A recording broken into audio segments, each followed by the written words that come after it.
Bienvenue sur cette chaîne YouTube consacrée au procès contre Michael Jackson ayant eu lieu en 2005.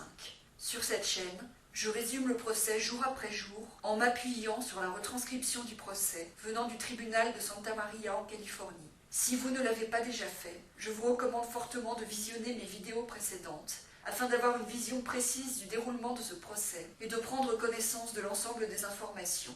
Dans la vidéo d'aujourd'hui, je vais résumer le déroulement du procès le 14 mars 2005, 10e jour du procès après la sélection du jury. Pendant cette journée de procès, Tom Mesereau poursuit son contre-interrogatoire de Gavin Arvizo. Mesereau fait remarquer que Gavin avait dit auparavant devant les shérifs que c'était sa grand-mère qui lui avait dit que les hommes doivent se masturber, sinon ils violent des femmes. Sa grand-mère, et non Michael Jackson. Gavin donne alors une explication plutôt confuse en disant que sa grand-mère lui avait aussi parlé de la masturbation. Mesereau interroge Gavin sur une discussion qu'il a eue lors d'une rencontre avec Tom Sneddon pendant le week-end. Gavin et Tom Sneddon avaient discuté pendant le week-end des questions que Tom Mesereau pourrait poser. Il avait parlé à Tom Sneddon de l'un des professeurs de son école, M. Geralt, qui avait mis Gavin contre le mur pendant qu'il était en retenue et l'avait accusé de consommer de la drogue. Gavin admet qu'après être parti de Neverland, il avait dit à M. Alpert, l'un de ses professeurs, que Michael Jackson ne lui avait rien fait de sexuel. Gavin précise qu'il a eu une rencontre avec Sneddon pendant le week-end, en présence du policier Steve Robel. Sneddon avait parlé avec M. Alpert et a posé des questions à Gavin sur ce que Gavin avait dit à M. Alpert. Gavin admet qu'il a eu des problèmes de discipline à l'école, qu'il a participé à des bagarres, qu'il a été renvoyé de classe, qu'il a tenu tête à M. Geralt, qu'il a perturbé les cours de M. Murphy. Gavin admet qu'il manquait parfois de respect à ses professeurs et qu'il leur tenait tête et qu'il ne faisait pas toujours ses devoirs. Mesereau cite plusieurs professeurs qui se sont plaints du comportement de Gavin en classe. Mesereau fait remarquer qu'une enseignante, du nom de Miss Bender, avait écrit une note au principal adjoint, se plaignant des problèmes de discipline de Gavin et disant que Gavin avait des talents de comédien. Gavin admet que beaucoup de professeurs se plaignaient de lui. Gavin admet qu'il avait déjà des problèmes de discipline dans l'école précédente où il avait été. Gavin admet qu'il a envoyé des lettres et cartes à Michael Jackson après l'avoir rencontré et qu'il l'y appelait Daddy. Les Arvizo avaient aussi envoyé une carte à Evie, l'assistante de Michael Jackson. Mesereau montre une carte où Gavin avait écrit « Tu me manques, papa Michael » et une autre « Je t'aime, papa Michael, et dis à mon petit frère et à ma petite sœur que je les aime et tiens à eux. Merci pour tout, papa Michael. Merci d'être mon papa Michael. Merci de m'aider à être content et à battre le cancer. » Mesereau montre différentes cartes affectueuses que Gavin avait envoyées à Michael Jackson, parfois signées « Ton fils, Gavin ». Gavin confirme qu'il est déjà allé au cinéma de Neverland avec son frère Star quand Michael Jackson n'était pas là. Gavin dit qu'après que son cancer avait été en rémission à partir de juin 2001, Michael Jackson avait repris contact avec lui pour la première fois pendant le tournage du film de Bachir. Il pense que les cartes ont été envoyées à Michael Jackson en août ou septembre 2000 parce que Michael Jackson ne lui parlait plus. Gavin dit qu'il appelait Michael papa parce qu'il n'avait plus de père et que sa mère l'approuvait. Mesereau demande à Gavin s'il se souvient avoir fait une accusation de maltraitance contre sa mère en 1996, mais sa question reçoit une objection. Gavin confirme qu'il téléphonait souvent à Evie Tavaski, l'assistante de Michael Jackson. Mesereau fait remarquer que, quelques jours après son premier séjour à Neverland, Gavin avait contacté Evie pour créer un compte AOL sur son ordinateur. Mesereau fait remarquer que Gavin avait demandé à Evie Tavaski de mettre comme mot de passe « sexy ». Gavin confirme que c'est lui qui a mis Chris Tucker en contact avec Michael Jackson. Gavin confirme qu'il a déjà entendu le bruit de l'alarme en étant dans la chambre de Michael Jackson et qu'on peut toujours entendre l'alarme en étant à l'étage de la chambre, même si le son est moins fort qu'au rez-de-chaussée.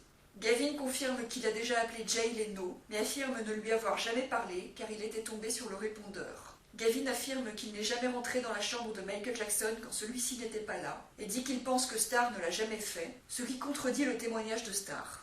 Gavin affirme maintenant que Frank Cassio lui avait montré des images pornographiques sur un ordinateur appartenant probablement à Frank, sachant qu'il a admis auparavant que son compte AOL n'était pas encore créé sur son propre ordinateur. Gavin confirme qu'il s'était plaint au shérif que la camionnette donnée par Michael Jackson aux Arvizo ne leur avait pas été rendue, sachant que les Arvizo avaient demandé que Michael Jackson la fasse réparer après un accident.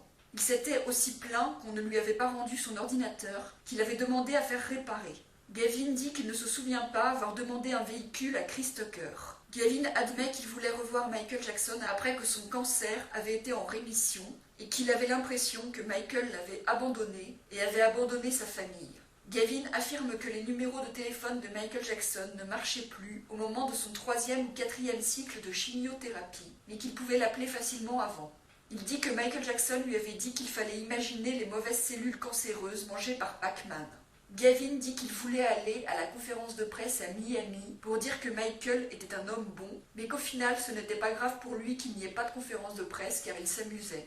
Gavin nie avoir été surpris dans la cave à vin par des employés de Neverland en train de boire de l'alcool avec son frère. Il dit qu'il ne savait pas où était la clé de la cave et pense que son frère ne le savait pas. Il nie aussi avoir pris de l'alcool dans le réfrigérateur de la cuisine et dit que son frère ne l'a pas fait. Il dit qu'il n'a jamais discuté avec sa mère de l'endroit où Star et lui dormaient à Neverland.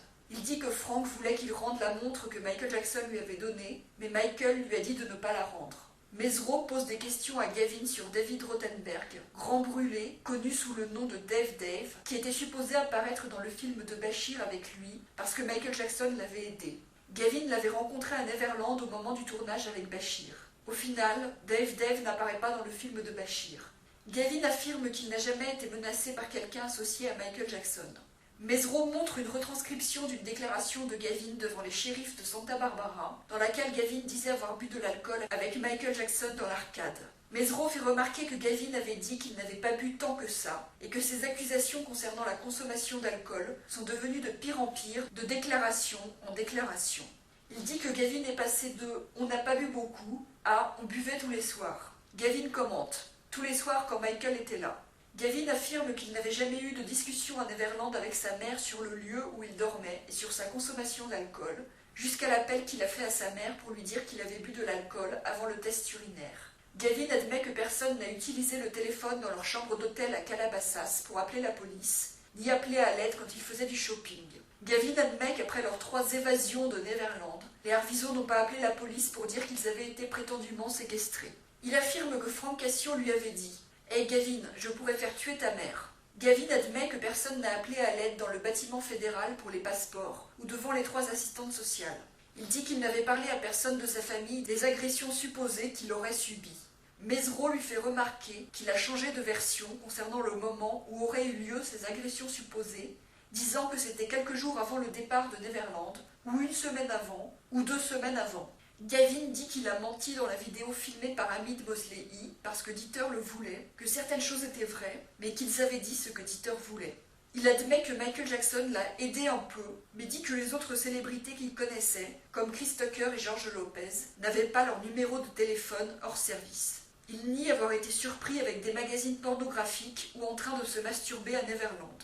Mesro fait remarquer que bien avant de tourner la vidéo avec Hamid Mosley, Gavin avait envoyé des cartes à Michael Jackson où il le remerciait pour ce qu'il avait fait pendant son cancer et l'appelait papa. La vidéo tournée chez Hamid Mosley est diffusée. Mesro fait remarquer que Gavin affirme avoir été agressé après le tournage de la vidéo avec Hamid Mosley, alors qu'il avait dit auparavant à Snedden et au shérif que c'était avant. Gavin dit qu'il ne sait pas vraiment, mais que c'était après. Gavin admet que, comme sa mère le disait dans la vidéo, il avait voulu être acteur pendant une période.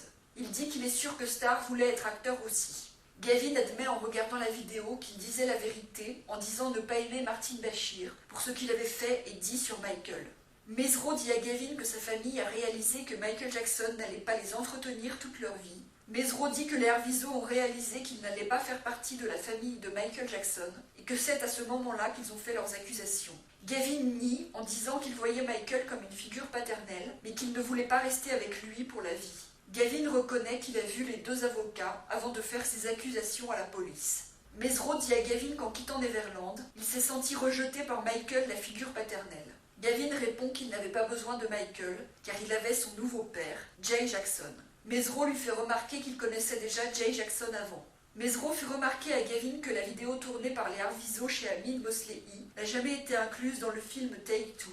Gavin dit qu'il ne sait pas. Gavin dit en commentant la vidéo que la seule mauvaise chose que les Arvizo ont faite à Neverland est d'avoir eu des accidents avec les voitures de golf. Gavin reconnaît que personne n'a appelé à l'aide quand les Arvizo faisaient du shopping, ou allaient chez le coiffeur, ou au consulat brésilien, ou allaient au cinéma autour du 1er mars 2003, ou au restaurant après le cinéma. Gavin se souvient d'un enfant du nom de Rio qui était à Neverland, mais nie avoir regardé la télévision avec Rio.